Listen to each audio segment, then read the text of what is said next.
2003 में एक आदमी सिर्फ $800 के साथ मार्केट में आया और सिर्फ 2 हफ्ते में $350 मिलियन कमा लिए।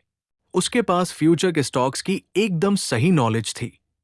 एफबीआई ने उसे अरेस्ट किया और उसने क्लेम किया कि वो ईयर 2256 से आया है।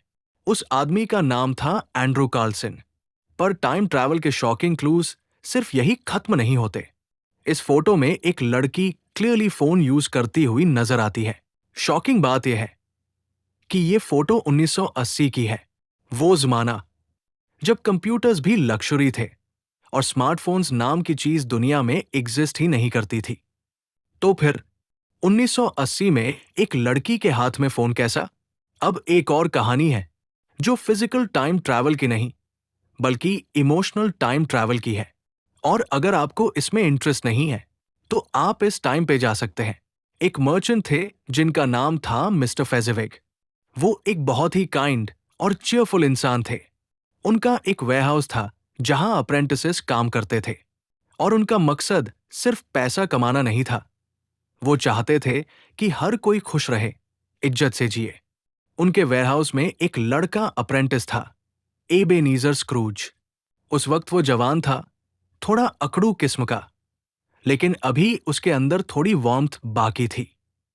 फेजेविक उसे सिर्फ काम नहीं सिखाते थे, जिंदगी जीना भी सिखाते थे। एक दिन क्रिसमस ईव को मिस्टर फेजेविक ने सब काम बंद करवा दिया। सबको बोला, आज काम नहीं, आज खुशी का दिन है। उन्होंने एक पार्टी रखी। सब लोग उनके वेयरहाउस में इकट्ठे हुए और फेजेविक ने अपनी वाइफ के साथ मिलकर सबको वेलकम किया। स्क्रूज भी उस पार्टी में था। उसने डांस किया, एंजॉय किया और उस मोमेंट में एक रियल हैप्पीनेस महसूस की। लेकिन वक्त बदल गया। स्क्रूज बड़ा हो गया और पैसा उसके दिल पर छा गया। वो सेल्फिश बन गया, रूड हो गया और क्रिसमस को वेस्ट ऑफ टाइम कहने लगा। फिर एक रात उसके डेड पार्टनर जेकब मार्ली का गोस्ट उसके पास आया। उसने वॉर्न किया, तुझे 3 गोस्ट्स मिलेंगे, पास्ट, प्रेजेंट और फ्यूचर के। अगर तू नहीं बदला तो तू भी मेरी तरह रिग्रेट से भरा हुआ गोस्ट बन जाएगा। Ghost of Christmas past Scrooge को उसके पुराने दिनों में ले गया। वो दोबारा मिस्टर फेजेविक की पार्टी देखता है। सब कुछ वैसा ही है, म्यूजिक, डांस। स्क्रूज उस मोमेंट को देखकर इमोशनल हो जाता है। वो कहता है, फेजेविक ने थोड़ा पैसा खर्च किया पर इतनी खुशी दी जो किसी फॉर्चून से कम नहीं थी। उसे याद आता है कि वो भी एक टाइम पे खुश था। वो डर जाता है। आखिर में स्क्रूज बदल जाता है।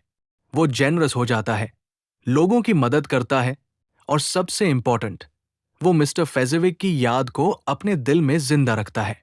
अगर आप भी स्टोरी से रिलेट कर पाए तो मुझे कमेंट में बताना कि कैसे और क्यों। बाय द वे, ये बस एक कहानी थी जो मैंने एक क्रिसमस कैरोल नॉवेला से उठाई थी जो 1843 में पब्लिश हुई थी। आपने कुछ नोटिस किया या फील किया? स्टोरी तो काफी इंटरेस्टिंग थी, लेकिन मैंने उसे एक बोरिंग वे में आपके सामने रखा और हुआ ये कि मेजॉरिटी लोगों ने स्किप कर दिया होगा और कितने तो वीडियो ही छोड़कर चले गए होंगे। कितना आसान होता है ना, वीडियो में जब मन करे 10 सेकंड आगे और जब मन करे 10 सेकंड पीछे। लेकिन सोचो, क्या रियल लाइफ में भी ऐसा किया जा सकता है? मूवीज में हम देखते हैं कि हीरो खड़े खड़े टाइम में पीछे चले जाते हैं और हमें लगता है कि ये चीज पॉसिबल नहीं है। लेकिन साइंस कहती है टाइम ट्रैवल पॉसिबल है और हां, ये प्रूव भी हो चुका है। और आगे बढ़ने से पहले एक छोटी सी रिक्वेस्ट है। मैं 1 हफ्ते की मेहनत से आपके लिए वीडियो बनाता हूं और आप कुछ ही सेकंड्स में उस सब्सक्राइब बटन को दबाकर हमें सपोर्ट कर सकते हो। तो चलो शुरू करते हैं। टाइम में आगे या पीछे जाने से पहले एक सवाल हम सबको सोचना होगा, आखिर क्या है ये टाइम? टाइम एक ऐसी चीज जो इंसान ने बनाई, लेकिन नेचर में सिर्फ 2 चीजों की वजह से टाइम का जन्म होता है। पहली ग्रेविटी और दूसरी है डिसऑर्डरलीनेस। समझने के लिए एक सिंपल एग्जाम्पल लो। जब 12 घंटे दिन और 12 घंटे रात हो जाते हैं तो हम कहते हैं एक दिन कंप्लीट हो गया। रियलिटी ये है कि हम टाइम को डिफाइन करते हैं ग्रेविटी के बेसिस पे।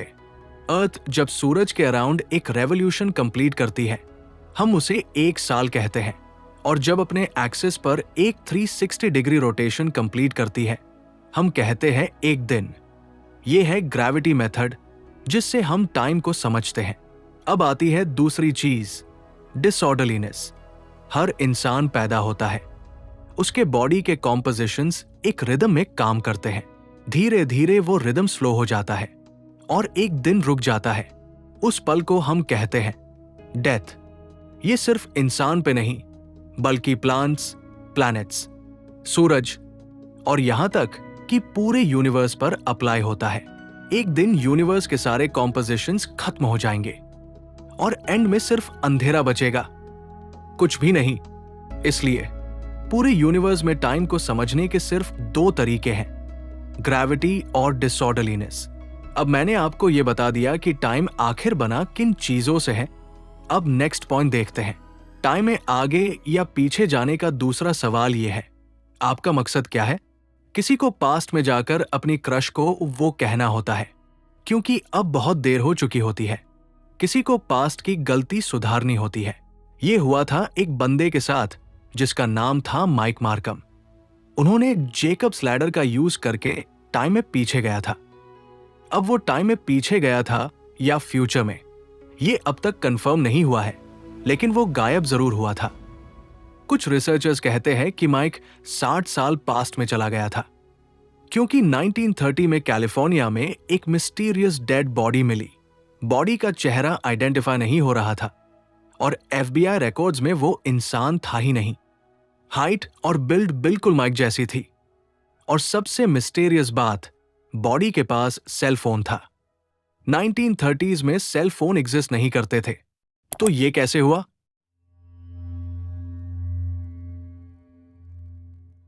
गाइस, कुछ प्रॉब्लम्स आ गई है वीडियो के साथ। मेरी आगे की फाइल्स करप्ट हो चुकी है, तो मैं अभी के लिए इस वीडियो को यहीं एंड कर रहा हूं।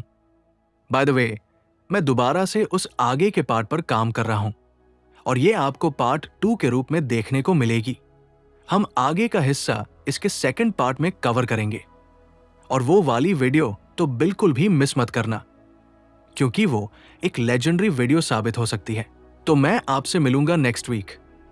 तब तक के लिए बी क्यूरियस।